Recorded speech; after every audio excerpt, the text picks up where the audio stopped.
नमस्कार दोस्तों and welcome back to my channel जहां आपको मिलता है सिर्फ और सिर्फ एंटरटेनमेंट। और आज मैं लाया हूं वुल्वरिन का 10th इशू।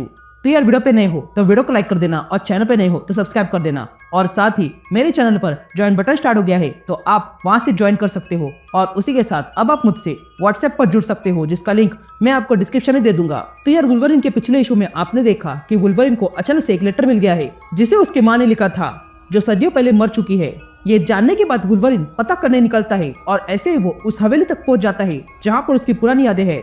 और तब उसे पता चलता है कि यहाँ पर उसके अलावा एक और व्यक्ति है जो कोई और नहीं सेबतूत है।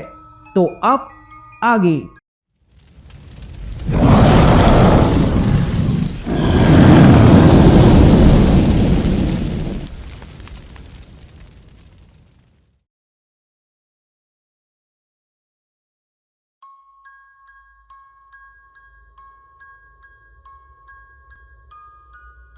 ऑलराइट गैंग, तो इशू की शुरुआत में हम लोगन को देखते हैं जो हाउलेट स्टेट के सामने खड़ा था। तभी हमें लोगन की आवाज सुनाई देती है जो कहता है, मैंने बहुत समय जिया है और सारी चीजें देखी है, लेकिन आज जो देख रहा हूँ वो अलग है। आज जिस खूनी को मैं ढूंढ रहा हूँ वो खून का प्यासा है और उससे मैं कई बार भिड़ चुका हूँ और वो इस समय मेरे ही बचपन के घर में छुपा है। और उस आदमी का नाम है सेबतूत, मेरा सबसे बेकार शत्रु। वो इस समय यही स्टेट में है पर उसे मरा हुआ होना चाहिए था क्योंकि मैंने ही उसे मारा था। मेरी माँ ने अपने आप को मार डाला, वो भी 100 साल पहले, क्योंकि उन्होंने इस संसार की सबसे बड़ी गलती को जन्म दिया था।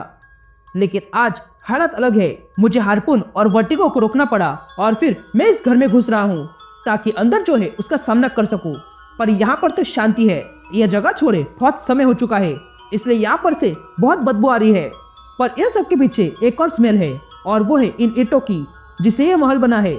पर मुझे अपना बचपन याद आ रहा है। ये कहते ही लोगन स्टेट के अंदर चला जाता है और अपनी माँ को बुलाने लगता है। तभी लोगन वहाँ का स्मेल सूंघने लगता है, लेकिन तभी पीछे से एक आदमी क्रोबार लेकर आता है और लोगन के सर पे मारता है। लेकिन तभी लोगन उस आदमी से क्रोबार छीन लेता है और उसे जोरदार पंच मारता है और कहता है, तुमने मुझे मारने का प्रयास किया तो इसका अंजाम भुगतने के लिए तैयार हो जाओ। ये कहते ही लोगन अपने क्लॉज निकालता है। ये देख कर वो आदमी कहता है, प्लीज मुझे माफ कर दो, उसने मुझसे करवाया, उसके पास मेरी बहन है और उसने कहा था कि वो उसे मार डालेगा अगर मैंने ये काम नहीं किया। तो ये बातें सुनकर लोगन समझ जाते हैं कि इस आदमी को भेजने वाला कोई और नहीं सेबतूत है। तभी हमें लोगन की आवाज सुनाई देती है जो कहता है, ये सेबतूत ही है, उसने ही इस आदमी को मेरे पीछे यहाँ पर भेजा जो मुझसे थोड़ी देर पहले बार में मिला था, जिससे ये पता चलता है कि सेबतूत मुझ पर कब से दृष्टि रखे है। तभी लोगन उस आदमी को उठाता है और कहता है, मैं एक ही बार कहूंगा, मेरे घर से बाहर निकल जाओ और अपने घर चले जाओ। अगर तुम्हारी बहन जीवित है तो मैं उसे लेकर आऊंगा। ये सुनते ही वो आदमी वहां से भाग जाता है। तभी लोगन एक और रूम में आता है। तभी हमें लोगन की आवाज सुनाई देती है जो कहता है, मेरी अंतरात्मा बता रही है कि वो यही आसपास है। तभी लोगन पे झूमर गिर जाता है, लेकिन लोगन उससे बच गया था। और तब लोगन देखता है कि ये किसने किया है, लेकिन उसे कोई दिख नहीं रहा था। तभी लोगन वहां से आगे बढ़ता है और देखता है कि वहां पर बड़ी सीढ़ियां थी।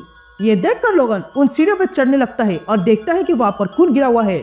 ये देखकर लोगन तुरंत अपने क्लास निकालता है और आगे बढ़ता है, लेकिन देखता है कि वहां पर एक लाश लटकी हुई थी जो उस आदमी के बहन की थी, जिसके बगल में लिखा था, ये तुम्हारी गलती है। तभी लोगन ये देखकर आगे बढ़ता है, लेकिन तभी उसे एक आवाज सुनाई देती है जो कहता है, तुम जानवर हो, तुमने ही उसे मार डाला है। तभी लोगन वहां पर 2 आदमी देखता है जो लोगन को कोस रहे थे। ये देखकर लोगन चौंक गया था। तभी हमें लोगन की आवाज सुनाई देती है जो कहता है, ये जॉन हाउलेट है जिसे मैं अपना पिता मानता था, लेकिन फिर पता चला ये मेरा बाप नहीं है और उसे फिर थॉमस लोगन ने मार डाला जो कि दूसरा शख्स है। ये तो ग्राउंड कीपर था पर मेरा असली बाप था जिसे मैंने मार डाला। ये दोनों एक ही रात मरे, वो भी 100 साल पहले, और इनकी अब सुगंध नहीं आ रही है। इन्हें देखकर लग रहा है कि सेबतूत अकेला मरकर वापस नहीं आया। ये कहते ही लोगन अपने क्लास निकालता है और उससे उन दोनों को मारने लगता है, लेकिन तभी वे लोग लोगन पे भारी पड़ने लगते हैं जिसके कारण लोगन कमजोर पड़ने लगा था। तभी वहां पर एक आवाज सुनाई देती है जो कहता है, प्लीज उसे मत मारो, वो मेरा बेटा है। ये आवाज सुनकर वे दोनों रुक जाते हैं और फिर गायब हो जाते हैं। यहाँ लोगन खड़ा होता है और तुरंत उस दिशा में भागने लगता है जहाँ से वो आवाज आ रही थी और तुरंत उस रूम में आता है और देखता है कि उसकी माँ को कुर्सी से बांध के रखा था। तभी लोगन अपनी माँ के पास आता है और उसके हाथ खोलता है और देखता है कि उसकी माँ के फेस पर कट्स लगे हुए थे। तभी लोगन अपनी माँ को बाहर लाता है और कहता है, हमें यहाँ से बाहर निकलना होगा। लेकिन तभी अचानक से वहाँ की लाइट्स ऑफ हो जाती है। ये देखकर लोगन तुरंत अपने क्लॉस निकालता है और कहता है, सेबतूत मैं जानता हूँ तुम यहीं पर हो, लेकिन अब और देर छुप नहीं पाओगे। ये सुनते सेबतूत आगे आता है और लोगन से कहता है, यहाँ पर कोई छुप नहीं रहा है। तुमने एक बार मेरी जान ली थी, इसका एहसान मुझ पर है और आज मैं इस एहसान को इंटरेस्ट के साथ चुकाने वाला हूँ। ये कहते हम सेबतूत को देखते हैं जिसने लोगन की माँ को पकड़ के रखा है और तब लोगन सेबतूत से लड़ाई करने के लिए तैयार हो जाता है।